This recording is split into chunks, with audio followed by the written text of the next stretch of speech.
Can count on. KOMU 8 News on Mid-Missouri CW starts now. Tonight, Ken Burton is officially out as Columbia's police chief. His resignation became effective at 5 this afternoon. Good evening, everyone. I'm Emily Spain. And I'm Jim Rake. Thanks for joining us. With Burton gone, the city is ramping up its search for an interim chief. KOMU 8's Daniel Peralt joins us here in the studio to tell us the city is including police officers in the decision. Jim and Emily, interested officers have until 5 p.m. next Thursday to submit a letter of interest for the interim chief position. An internal team and the Columbia Police Officers Association will then review the candidates before making a decision. In a memo, interim city manager John Glasscock also laid out what he's looking for in an interim chief. He talked about qualities such as visibility within the community and the ability to make tough decisions. In their letters of interest, officers will have to outline how they would deal with some of the big issues the department is currently facing, things like the implementation of community policing, racial disparities in vehicle stops made by officers, and staff unity. City spokesperson Steve Sapp says he does not see any frontrunners for the job right now, including the acting police chief, Jill Schlude.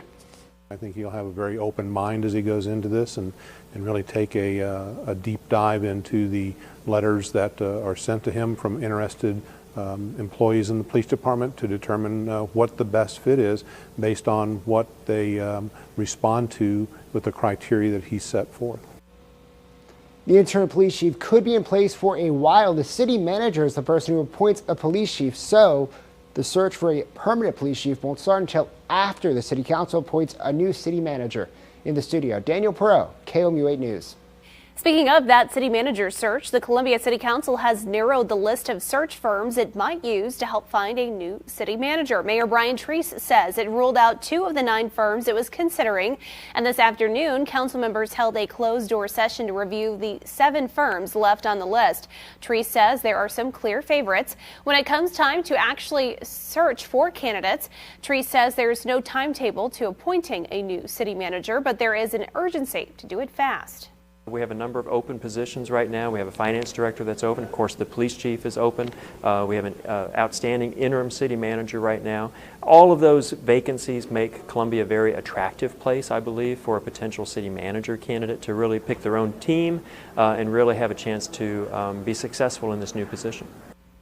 The council is expected to make a final decision on a search firm at a future city council meeting. Josh Hawley is now officially Missouri's junior senator. He was sworn in today with 33 other newly elected senators, repeating the oath delivered by Vice President Mike Pence.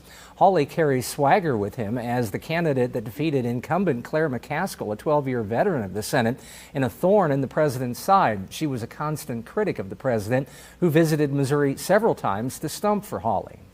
That is what I was sent here to do. I was sent here to represent the whole state. I was sent here to fight for our state. I was sent here to represent and to advocate for our needs, for our goals, for the interests of our people. And that is exactly what I'm going to do. Hawley is the youngest senator at the age of 39. His replacement took the oath of office in Jefferson City today as he stood by his family's side. Republican Eric Schmidt became the state's 43rd Attorney General. As KOMU-8's Jacob Caviani reports, the former state treasurer says he'll assist county prosecutors and fight the opioid epidemic. Eric Schmidt says he'll work to protect Missourians. No family should be concerned at all about heading downtown to watch a ball game in downtown St. Louis. No child in Chillicothe should lose her dad to the opioid epidemic. He doesn't want his employees to use the Confide app, which deletes messages once they are read. Staff of former Governor Eric Greitens used the app. No one will use Confide on official phones, and I encourage everyone not to use it on their personal phones either. Schmidt becomes another statewide office holder to take an office without being elected to it. Mike Parson became governor when Greitens resigned last June. Parson then appointed State Senator Mike Kehoe as lieutenant governor. And when Republican Josh Hawley was elected to the Senate in November, the Attorney General post opened up. Parson appointed Schmidt, then the state treasurer. Now Republican Representative Scott Fitzpatrick will serve as treasurer. Republican Secretary of State Jay Ashcroft says provisions are in place for times like this. I think it's a mark of how well constructed our government is, that you can have changes like this that are planned for. He says he looks forward to working with Schmidt. Jacob Caviani, KOMU 8 News, Jefferson City. Schmidt would not comment on whether his office will continue ongoing investigations from Hawley's tenure. He did say a priority is recruiting workers for the office. More than 10% of Missouri House seats are vacant after a St. Louis lawmaker, Michael Butler, resigned from office. Butler is one of 4 lawmakers who resigned at the end of 2018 for new government jobs. Others left to take positions in Governor Mike Parson's administration or to avoid the new amendment lengthening the wait time before lawmakers can become lobbyists. The 163-member House now has 17 openings. This represents the most resignations of any year on record, dating back to 1994. With the new year comes new laws. That includes 2 new state laws on cell phone bills. KOMU8's Tana Kelly is here in the studio to tell us about a new tax to pay for 911 call centers. The 911 call centers in Marys County is running on old equipment that can't GPS locate wireless phones or access the name of the caller. And it's one of 11 counties in Missouri with that problem.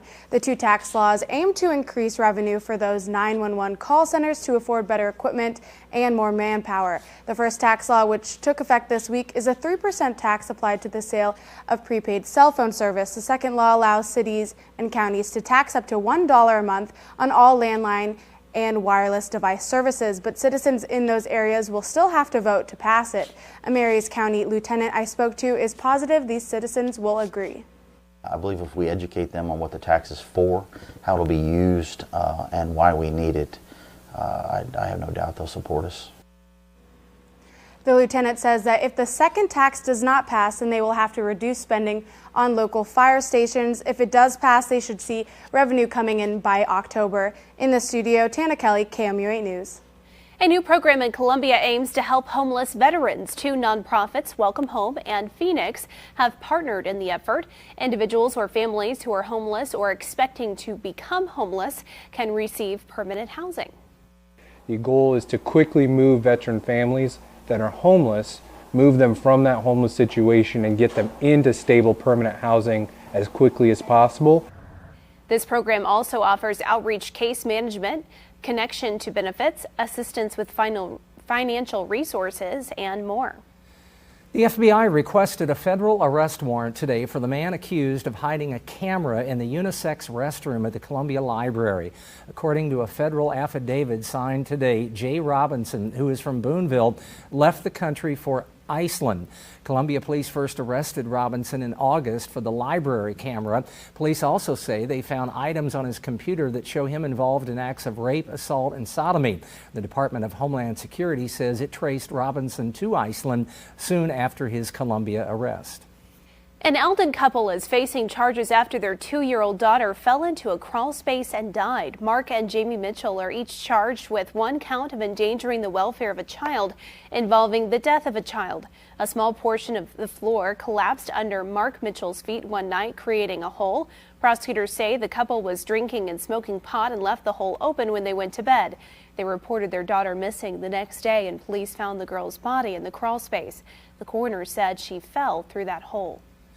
The Missouri Highway Patrol says it's pursuing more than 90 leads in the mysterious death of Melissa Pesky, a South Dakota woman who was fatally shot on I-70 in Cooper County. It's been nearly 3 weeks since her death. The patrol has provided few details. The Boone County Medical Examiner says she died from a gunshot wound fired from outside the vehicle. Her children, ages 5 and 11, were in the back seat and were not hurt. New year, new diverse Congress, but the same government shutdown now in day 13. Updates from Capitol Hill coming up next.